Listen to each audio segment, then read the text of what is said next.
Well, today is the final day for these chickens. Hey everybody, welcome back to the homestead. This is Kevin with Living Traditions Homestead, and today is the day. The chickens are now 7.5 weeks old. We are not going to let them go any further, regardless of what they weigh in at today. Today is the day that we're going to get them done. Today is a Monday, which we always like to try to start processing on a Monday if we can. The reason is the way that we do them here on the homestead is with just Sarah and I. We like to process 25 of them on Monday, put them in the chill tank, let them chill overnight, bag them on Tuesday. We'll butcher another 25 on Wednesday, and then bag those on Thursday, and then we're done. So we're going to try to get the first half of them done today, and these are the first 3. So I'm going to get these guys on the scale so we can see where they finally weigh in, and we will then go over some of the equipment that we're going to use today and show you the basic process of getting these chickens ready for the freezer. All right, so here's the first one. Let's see where we're at.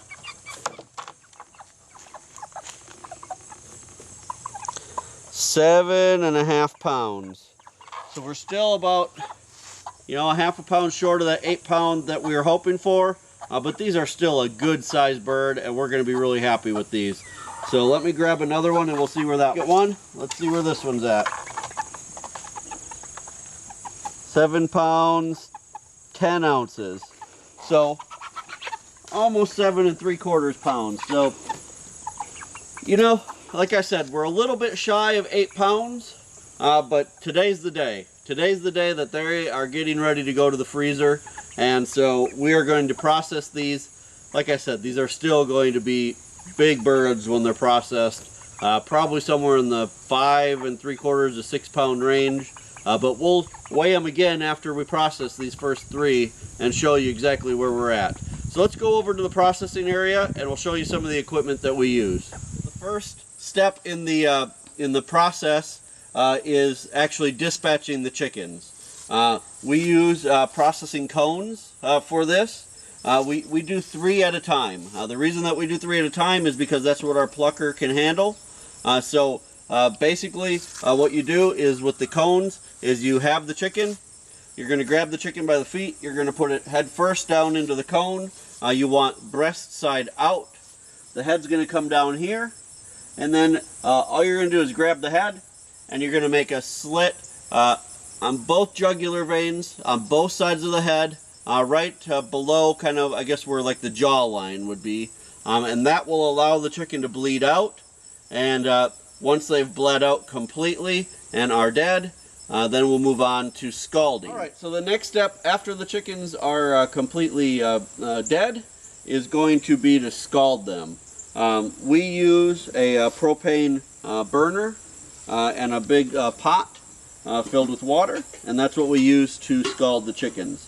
You want to have your water temperature between 145 and 150 degrees, and then you'll just dunk the chickens in. You're going to leave them for about 45 seconds to a minute.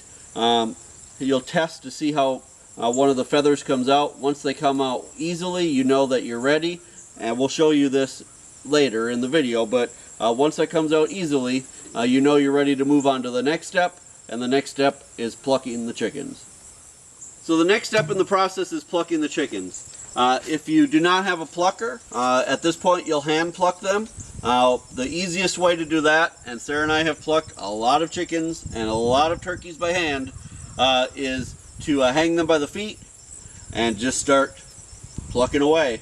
It's a time-consuming process. If you're going to be doing a lot of them, and you know that this is something you're going to be doing for a long time for your family, I would recommend investing in a plucker. You can spend as little as $30 on one that attaches to the end of a drill, which will help speed things up, or you can go a little up from that and invest in a drum-style plucker like we have. And this plucker will actually pluck 3 chickens in about 30 seconds. We purchased this plucker probably 5 or 6 years ago already. It's still working great. It's from a company called CC Only. We're not anyway endorsed by them, but I will tell you we've been very happy with this plucker, and it has served us very well. The only modifications that we've made to it are that we took the wheels off that came with it, and we just built solid feet for on the bottom of it, which gives it a real solid base, because you know the ground will get wet throughout the day, and those wheels just kind of dug into the dirt and didn't work real well for us. So after you've scalded the chicken, you know that the feathers are ready to come out. You'll just come over here. You're going to put all 3 chickens at a time into the plucker.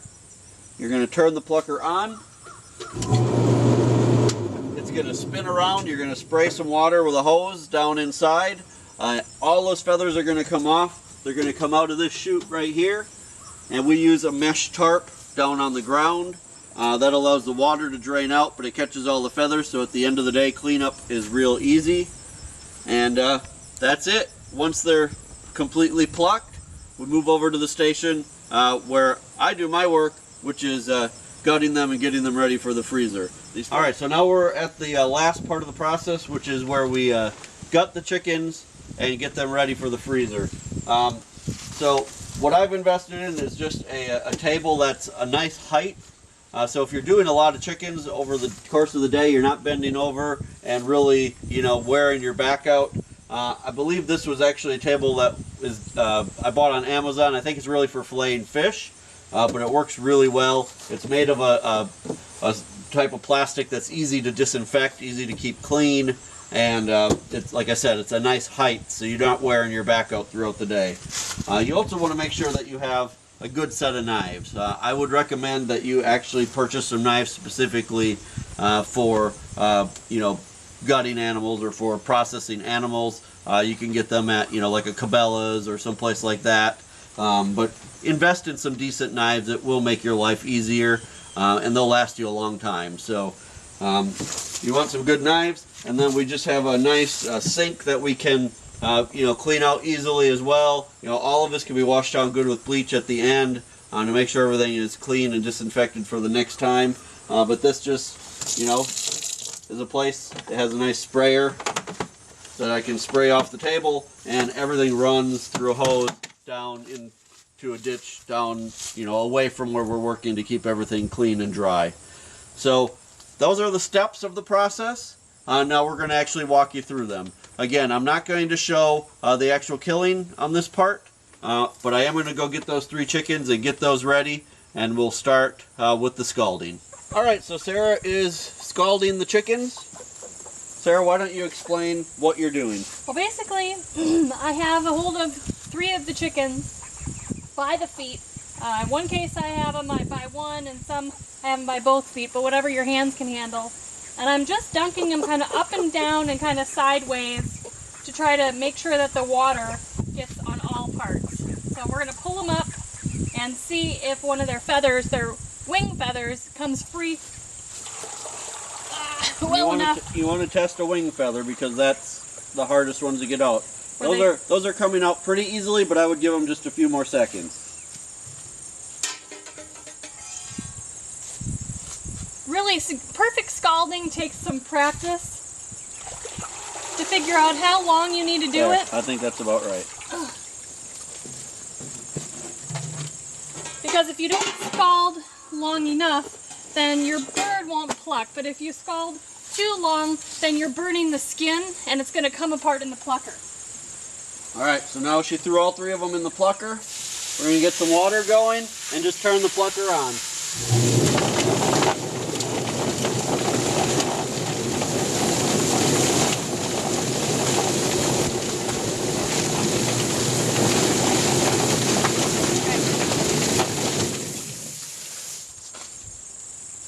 And that's about all it takes. Yeah, these are pretty good.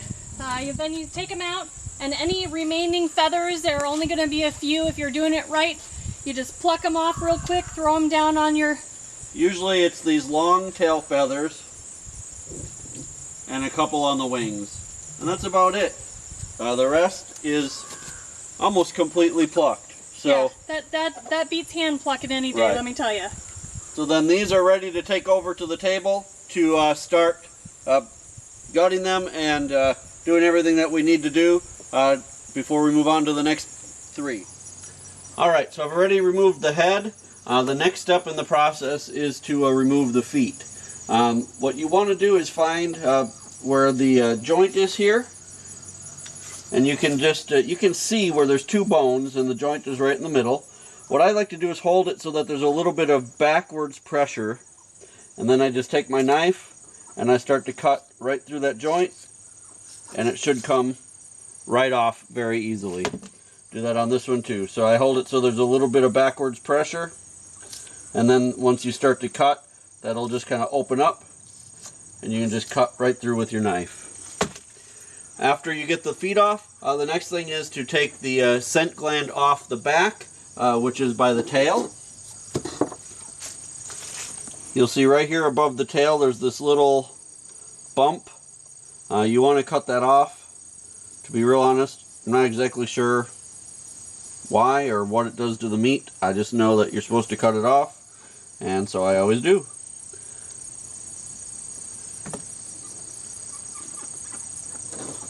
After that, the next step is to get the crop loosened up so that when you gut it, the crop comes out with all of the other guts. You'll see right in this area is where the crop would be.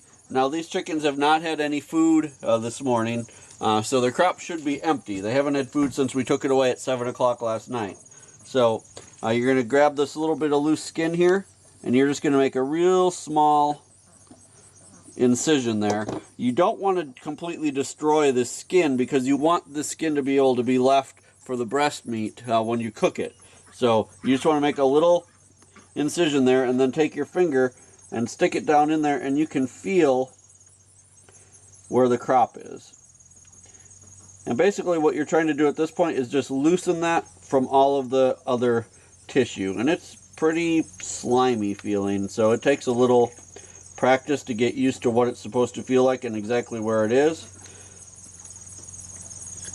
But once you do, you'll be able to find it, and you can see there's a little bit of grass in there because they were eating grass this morning. So even though we didn't give them food, there's still some stuff in there. And attached to the crop is the trachea and the esophagus, so you want to get those loosened up as well. And you're just going to pull those until everything is loose. And now this way, when you pull the guts out from back here, all of that's going to come right along with it. And it's going to be a real easy, clean process. Okay, so the next step is to actually remove the insides of the chicken. The way that you're going to do this is, first of all, you're going to look where the breastbone and the butt are. And I like to make a small incision running this way, about 3/4 of the way to the butt. So you're going to pinch the skin and just cut a little bit like this until you can see that you've gone through. And you don't want to cut too deep so that you don't hit any of the internal organs. So you just want this small incision, big enough to put your finger in. Then you're going to put 2 fingers and you're going to pull open like this. And that will open the bird up, and that makes it much cleaner and less of a chance that you're going to actually, cut anything inside the bird. Then you'll just stick your hand inside, and everything should come out together.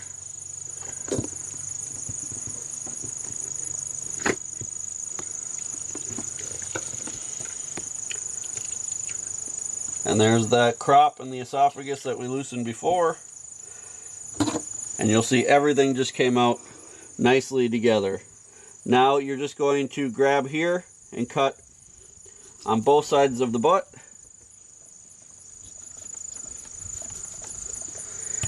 And that removes all of the organs. If you wanted to keep the liver, you could do so at this time. On these really young chickens, I've discovered that most of the time the livers are really soft, so we normally don't save them unless we're going to grind them up into a dog food or something like that. If you wanted to save the gizzard, the gizzard is right here. You can save those as well. I'm not going to do that today. We have enough of everything that we need like that right now. So those are just going into my throwaway bucket for today. Now, we still have the heart and the lungs inside of the chicken. So you're going to go back in. And first of all, you'll feel the heart. The heart's pretty big. Ooh, it's still a part of the liver. There's the heart. You can definitely save both of those to grind up into dog food. We do that a lot. We'll grind them and then freeze them into dog treats. And then for the lungs, you want to kind of scrape your fingers along the inside of the rib cage. There's one lung.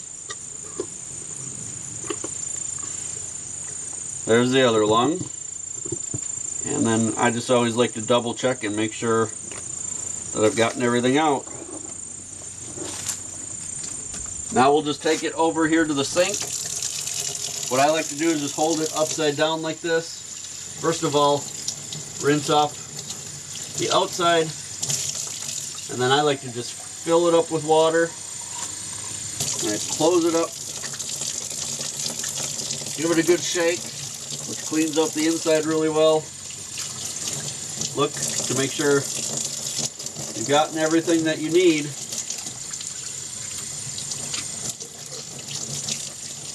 Give it a good rinse, and there's your finished and cleaned chicken.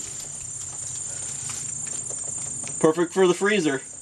So we're going to do the other one that we weighed at the beginning, and then we'll take those both back over to the scale and see what the finished weight is on both of these. Alright, so there's the first one. You can see 5 pounds 14 ounces. We're only 2 ounces short of the 6 pounds that we were going for, so I guess we can't complain about 2 ounces. So I'm real happy with that. I'm going to go grab the other one. We'll see where that one's at. Remember, they were 7 pounds 8 ounces and 7 pounds 10 ounces to start with. And this one's 5 pounds 13 and a half ounces. So again, like 2 ounces short of our goal weight. So I'm really, really happy with that. We couldn't have asked for, you know, a better batch of chickens. As you saw throughout this entire process, from the time we got them at day-old chicks until now when they're 7.5 weeks old, it's really been an easy process. So I wanted to take just a second to address just a few things before we end this series. You know, I hear a lot of people online and around town just kind of talking about the Cornish crosses and some of the misconceptions that they have about them. I hope that throughout this series, as we've raised these from day old to the end of this series, that some of those misconceptions have disappeared in your mind. But let's just go over a few of them and talk about them. First of all, the fact that by the time they get to processing age, they're so big and fat that they can no longer walk. Well, you can see from all of these videos that that's simply not true. The chickens are still active. Today, when we went to get them out to bring them over to the processing station, we left the door open and they all came running out. So the other thing is that by the time they get this big, that they're all falling over dead of heart attacks. Again, simply not true. And I would think if you're having problems like that, it has really nothing to do with the chicken and all to do with the way that you're raising them. A lot of people do try to raise them, feeding them around the clock to get them to grow as fast as they can. And as we've talked about since the beginning of this series, that really is not a smart idea. It'll increase your feed cost, and it will also make the chickens grow too quickly and consume too much feed. So the 12 hours on, 12 hours off is really the key to raising these successfully. Now, another thing that I've heard is people say, well, they grow so fast, they must be GMO, or they must be genetically modified chickens. There are no such thing as genetically modified chickens.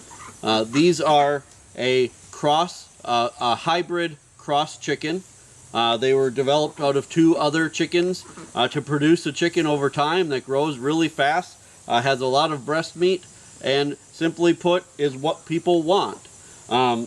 There are other hybrid breeds out there like the Red Rangers, Freedom Rangers. Those are all hybrid chickens just like the Cornish cross, except they don't grow quite as quickly.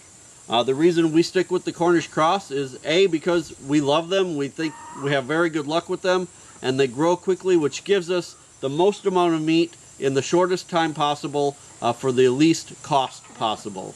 We're just common people. We don't have money to just spend and spend and spend on chickens.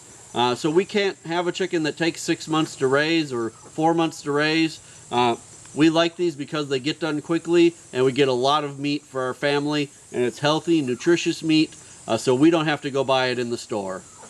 So you guys, I hope you've learned a lot throughout this series. I've had a great time putting it together for you. If you have any questions for me, feel free to leave those below.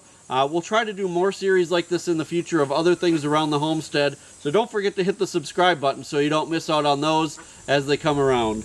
And until next time, you guys, thanks for stopping by the homestead, and God bless.